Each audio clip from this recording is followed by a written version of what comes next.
রাজ্যের মুখ্যমন্ত্রীর নতুন প্রকল্প আমাদের পাড়া আমাদের সমাধান শিবিরে তুমুল বিক্ষোভ, এমনকি মারধরের ঘটনাও ঘটল। জলপাইগুড়ি জেলার মালবাজার ব্লকের তেশিমলা গ্রাম পঞ্চায়েত এলাকায় আমাদের পাড়া আমাদের সমাধান কর্মসূচিতে এই অশান্তির ঘটনা ঘটেছে বলে খবর। শনিবার 30 অগস্ট সকাল থেকে তীব্র উত্তেজনার সৃষ্টি হয় আমার পাড়া আমাদের সমাধান কর্মসূচিকে ঘিরে। স্থানীয় সূত্রে জানা গিয়েছে, কর্মসূচি চলাকালীন উপস্থিত সিপিআইএম এবং তৃণমূলের দুপক্ষের মধ্যে প্রথমে কথা কাটাকাটি হয়। ধীরে ধীরে সেটি বাকবিতণ্ডায় গড়ায় হাতাহাতি এবং মারপিট পর্যন্ত।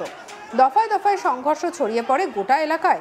পরিস্থিতি উত্তপ্ত হতে থাকলে সকাল থেকে এলাকায় আতঙ্কের পরিবেশ তৈরি হয়। তুমুল বিক্ষোভ শুরু হয় বিদ্যালয়ের সামনে এবং পঞ্চায়েত চত্বরে। ক্ষুব্ধ গ্রামবাসীরা তেশিমলা বোট ফ্রি প্রাথমিক বিদ্যালয়ের লাগোয়া পূর্ত দপ্তরের সড়ক অবরোধ করে দেন। এর ফলে দীর্ঘক্ষণ যান চলাচল ব্যাহত হয় এবং সাধারণ মানুষ ভোগান্তির শিকার হয়।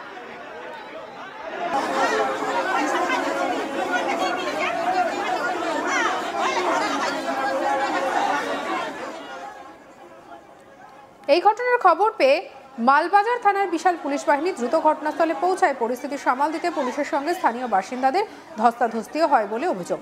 পরে পুলিশের হস্তক্ষেপে কিছুটা নিয়ন্ত্রণে আসে পরিস্থিতি। তবে এলাকায় এখনো থমথমে পরিবেশ বিরাজ করছে। স্থানীয় প্রশাসনের তরফে জানানো হয়েছে, অশান্তি যাতে আর না ছড়ায় তার জন্য পরিস্থিতির ওপর নজরদারি চালানো হয়েছে। ইতিমধ্যে এলাকায় অতিরিক্ত পুলিশ মোতায়েন করা হয়েছে। কারা এই অশান্তি উস্কে দিল তা খতিয়ে দেখা হচ্ছে। এই নিয়ে সিপিআইএম নেতা রাজা দত্ত কি বলছেন শুনবো। এটা একটা সরকারি প্রকল্প, আমার পাড়া আমাদের পাড়া আমাদের সমাধান। এখানে তো গন্ডগোল হওয়ার কথা নয়, রক্ত ঝরারও কথা নয়।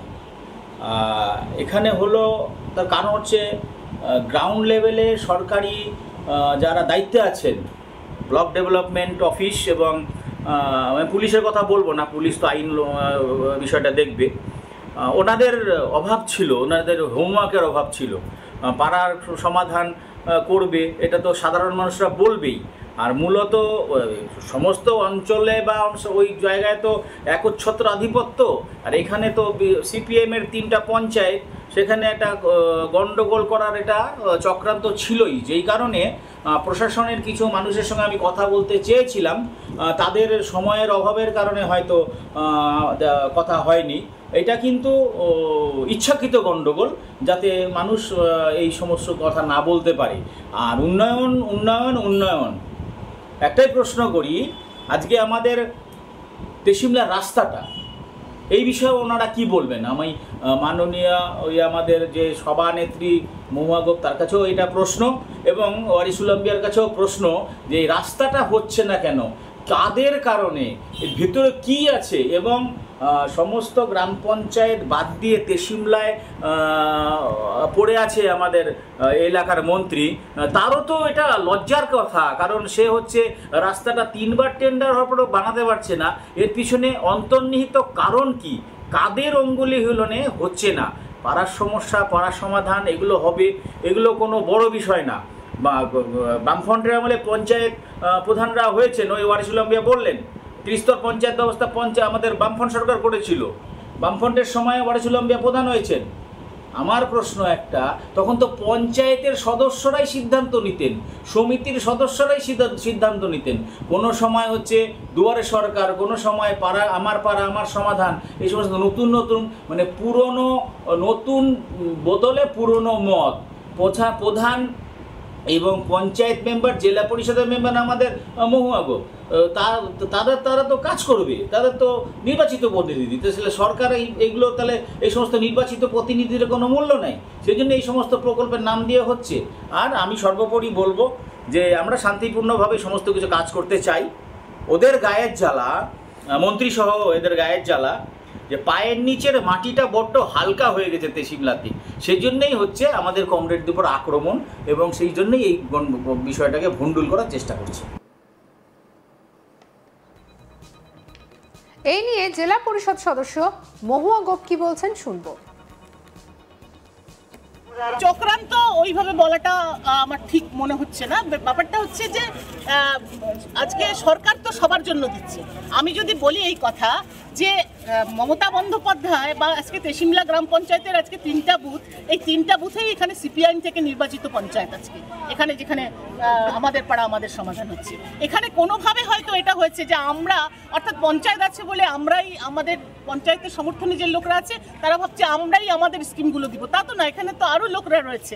সুতরাং তারা হয়তো আমাদের তৃণমূলের হতে পারে বা কংগ্রেস হতে পারে, সাধারণ মানুষ, তাদের তো কোনো দল হয় না, রং হয় না। মাননীয় মুখ্যমন্ত্রী যেটা বলেছেন সাধারণ মানুষ, কিন্তু ওরা এমন একটা করার চেষ্টা হয়তো হয়েছিল যে আমরা এটাকে গিয়ে ওখানে প্রায়োরিটি নিয়ে আসবো। তো এটা আমি জানি না, প্রথম অবস্থায় তো আমি ছিলাম না, আমি পরে এসেছি। তো পরে দেখে আমার এটা মনে হলো যে এই যে স্কিম দেওয়ার প্রবণতা, এত স্কিম, 100 কতটা, 147 না 48টা স্কিম, অর্থাৎ এত স্কিম দেওয়ার প্রবণতাটা আগে থেকে তৈরি করা ছিল।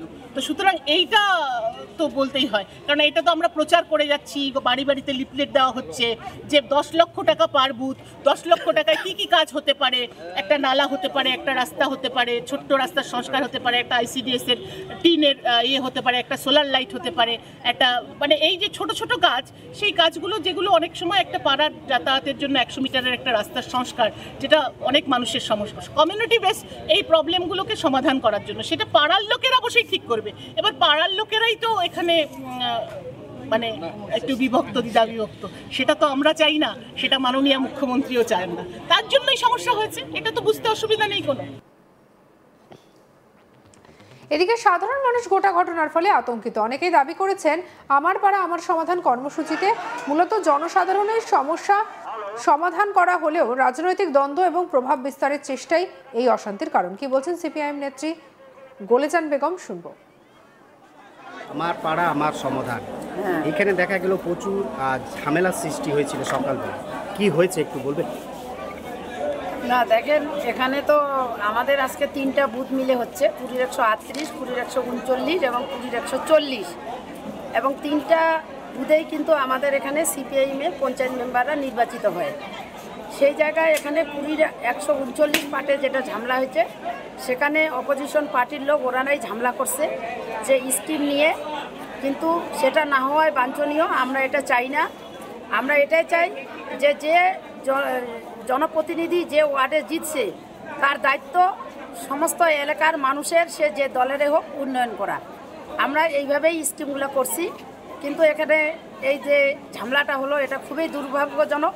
আমরা এটা আশা করিনি যে এই ঝামেলা হবে, তো এটাই আমরা খুবই দুঃখিত। অনেকেই বলছে, যারা শাসক দল ওরা বলছে যে না, এদের মানে 3টা ওয়ার্ডে মানে জয় প্রার্থী এবং ওরাই কিন্তু ঝামেলাটা সৃষ্টি করেছে আমাদের পাড়া আমাদের সমাধান। এই বিষয়টা নিয়ে কি বলছেন? না, এটা কখনোই হতে পারে না। যারা নির্বাচিত জনপ্রতিনিধি তারা কোনোদিনই ঝামেলা চাইতে পারে না, কেননা তারা তো একটা প্রশাসন লেভেলে আছে, তারা প্রশাসনকে সবাইকে নিয়েই কাজ করতে হয়, এটা পঞ্চায়েত মেম্বাররা সবাই জানে। এই জায়গায় এরকম কথা, সেটা ওনারা হয়তো ওদের ইচ্ছাকৃত ওরা বলতে পারে। সঙ্গে রাখুন আজ তাক বাংলাকে। অন্যান্য খবরের জন্য সাবস্ক্রাইব করতে ভুলবেন না।